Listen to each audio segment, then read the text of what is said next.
Doctor Furqan की मरने से कुछ देर कबल की गई गुफ्तगू मसीहा की बेबसी और लाचारी की इंतहा थी। इस कॉल में डॉक्टर फुरकान की आवाज में नकाहत थी और वो बार बार खांसी करके अपने दोस्त से अपील कर रहे थे कि कुछ करो। डॉक्टर फुरकान अपने दोस्त से जिंदगी के आखिरी लम्हात में गुफ्तगू करते हुए कहते हैं कि मैं घर में करंटीना में ही हूँ। एम्बुलेंस वाला बोल रहा है पहले इंडस से मालूम कर लें जगह है या नहीं, इंडस में अपने पुराने ताल्लुकात का इस्तेमाल करो। जिस पर डॉक्टर फुरकान का दोस्त कहता है कि इंडस में कोई जगह नहीं, मैं कोशिश करता हूँ। जिस पर डॉक्टर फुरकान कहते हैं कि आगा खान में ही देख लें।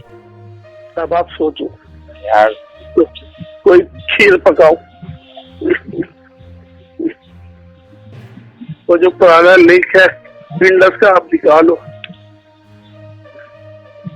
यार इंडस में है भी तो कोई नहीं ना, मसला ये है हमारा कि दूर है, साला कोई कम। अच्छा, उसको कहा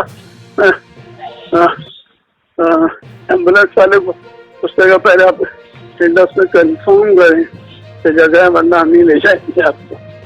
तो उससे पूछते भाई और कहाँ लेके जा रहे हो? जगहें तो बनाई है ना इन्होंने। हाँ,